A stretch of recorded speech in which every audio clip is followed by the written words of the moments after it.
Hoje o podcast da gente, o IELCast, é sobre um tema hoje muito abordado no Brasil, infelizmente, em crescimento absurdo. O nosso estado aqui no Piauí também tem um crescimento absurdo, que é o feminicídio, né? E é um tema muito sério, muito importante a gente abordar, porque o feminicídio ele não acontece do dia para a noite. Não é verdade, Aragão? Não acontece do dia para a noite. Você é um ativista nisso nas suas redes sociais, no Instagram, aliás, um Instagram muito bombado. O que falar sobre feminicídio? O que ajudar a população em sinais de como isso? O que é um feminicídio?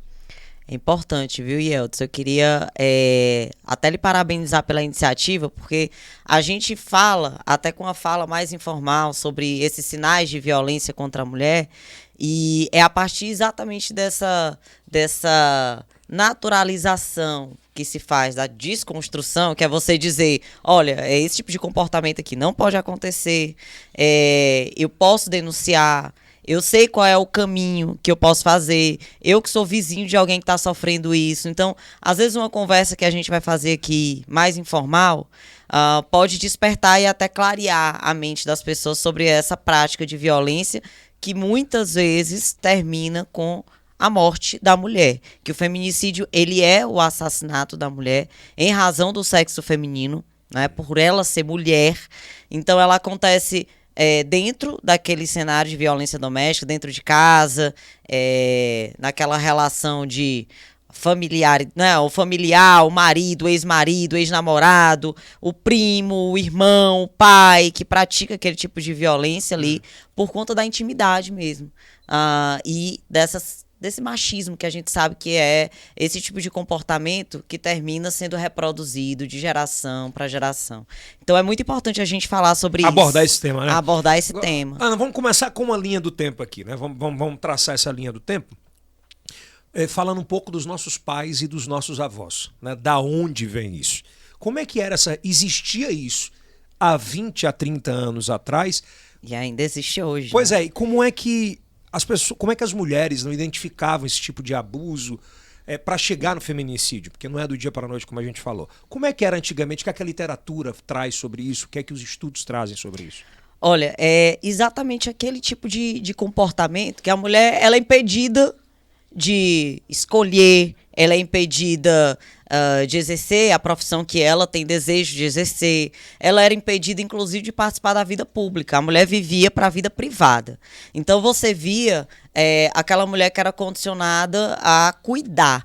A gente até falou muito na pandemia sobre isso, né? Falou assim, as mulheres, elas perderam, foram as que mais perderam essa questão da desocupação, né? Foram as que mais perderam os empregos, exatamente porque no momento de observar quem é a cuidadora, tem um problema em casa, quem é que fica em casa, quem é que cuida do filho, quem é chamado. Então, isso tudo parte dessa retórica antiga de que a mulher ela devia servir para a vida privada. Ela não participava da política, ela não participava de uma atividade profissional externa, né? E isso tudo... As finanças? Muito menos. E o que é muito importante, essa questão das finanças, quando a gente fala, tanto na esfera de casa, doméstica, quanto no cenário público, né? Qual foi a última vez que a gente viu aí, por exemplo, no Ministério da Economia ou nessas definições uma mulher? Se você não define para onde vai ser direcionado o orçamento, como é que você vai falar em política pública, por exemplo, para enfrentar a violência, que é oriunda do machismo, se a mulher não tem espaço de fala, não tem espaço de decisão nesse aspecto financeiro, né? Então, tudo isso vem desse comportamento antigo de que a mulher não podia nada. Ela estava limitada apenas àquelas atividades domésticas, àquelas atividades do lar, né? Lugar de mulher na cozinha, lugar de mulher em casa.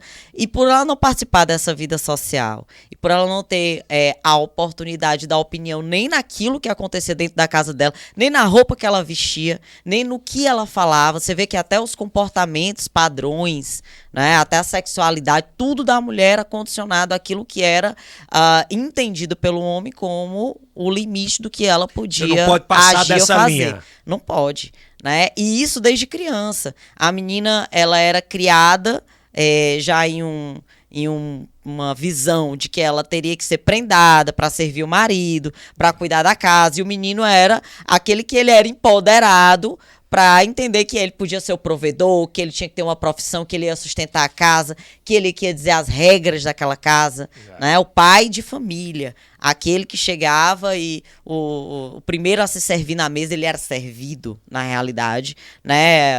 A atividade de casa, quem faz é a mulher, o homem, ele chega, ele tem que descansar do dia de trabalho dele.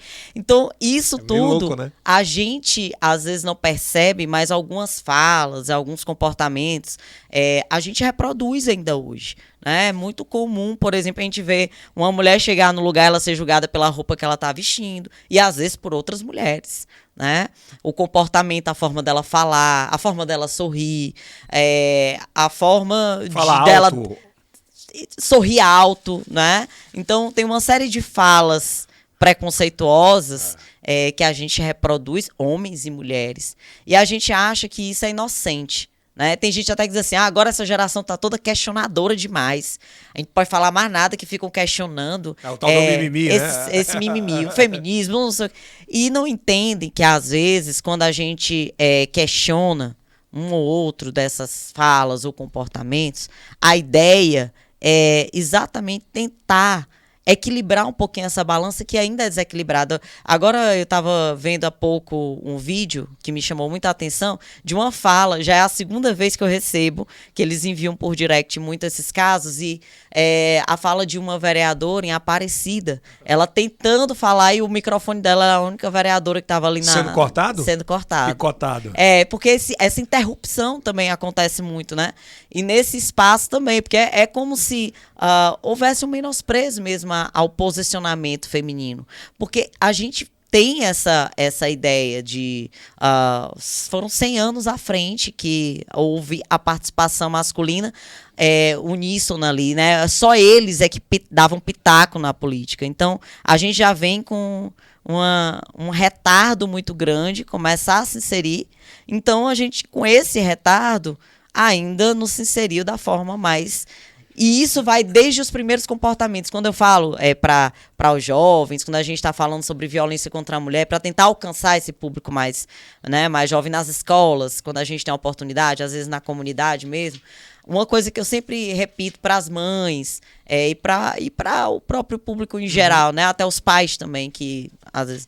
Olha, o comportamento simples, como às vezes você ensina a menina a lavar a peça íntima, né, a calcinha, e o menino não. Aí eu pergunto, quem de vocês já ensinou o filho de vocês a lavar cueca? Parece uma besteira isso? Mas é verdade, hein? Mas porque você trata com diferença, já desde eu lembro da minha mãe fazendo isso. Você trata com diferença. O menino não lava cueca. Não. Menino não chora, isso é uma violência. Tem Homem não chora. Não, homem não chora. Quem chora é mulherzinha. Não pode falar, tá né? Errado, Não pode falar nem do seu sentimento. Se ele começa a externar aquilo que ele sente, ele é reprimido às vezes pelo pai, né? Então, esse tipo que é uma violência também, é isso que a gente não tem que olhar também só sobre o que a gente tem que trazer para a mulher, para tentar equilibrar, mas a gente também tem que ver o que a gente está impedindo, está tangenciando ali com relação aos meninos, já desde muito jovens, para a gente evitar também que essa repetição aconteça, porque isso reproduz a violência. Aí, Eldson, eu vou te dizer só uma coisa para fechar o ciclo disso. Quando a gente pensa em inocente, esse tipo de comportamento, aquele menino que vai crescendo, entendendo dessa forma, muito séria, né? Que é o provedor, que é o que dita as regras, que é o que decide sobre o que vai acontecer ali naquele ambiente privado, ele é aquele, muitas vezes, que lá na frente, numa situação em que ele é contrariado das regras que ele estabeleceu, que ele cresceu imaginando, entendendo que era ele que tinha que estabelecer, não respeitando o espaço e o limite da outra pessoa, é aquele que vai, de forma intolerante, praticar uma violência. Então, a gente tem que fazer o ser humano, homem ou mulher, entender que o seu direito termina quando começa o do outro. Que as pessoas elas têm a liberdade de decidir sobre as suas escolhas, independente de ser homem ou mulher. É isso que a gente tem que pregar. Não é ninguém mandando em ninguém, não. É que fica nessa balança, né? Tem gente também que fica, tá fazendo um conflito entre homem e mulher. Não é isso. né? O que a gente procura quando a gente fala lá da essência do que faz a violência ascender, porque quantos casos de feminicídio, quantos casos de violência contra a mulher, a gente escuta aquela frase que vocês já devem ter ouvido falar tanto. Se não for minha, não é mais de ninguém. Inconformado com o fim do relacionamento. Então você vê que no momento em que ele é contrariado sobre aquilo que ele queria naquela relação, naquele ambiente privado, ele vai praticar a violência. E por que essa intolerância? É exatamente porque a gente fica ali, ó, reproduzindo esses comportamentos. E detalhe, né, Ana? Você não consegue reproduzir nada do que você não receba. Então, a violência gera a violência, a intolerância gera a intolerância, porque se torna comum. Natural. Né? É natural. Quando eu lembro de situações de tios, primos, de o pai gritar com a esposa e o filho achava que era natural Briga gritar com a namorada. Ninguém mete a colher. Tem essa coisa mesmo, desse xingamento, isso ser naturalizado. Não, não fiz, nem bati, eu só xinguei, ou só ameacei. Quando tudo isso é um cenário de violência. E quando a gente fala em feminicídio, principalmente olhando bem de perto aqui no estado do Piauí, onde a média é sempre nesse viés de quase 50%, e às vezes até passando disso. Quando a gente analisa a morte violenta de mulher, a gente percebe que a maioria acontecem por feminicídio, né? Ou seja, as mulheres são mortas por serem mulheres e no ambiente doméstico, privado. Teve de cada 10, Ana? Teve uma pesquisa agora no do Instituto Galvão, Patrícia Galvão, que faz análise, e essa pesquisa em especial era sobre a percepção dos brasileiros em relação à violência contra a mulher, o feminicídio em específico, né?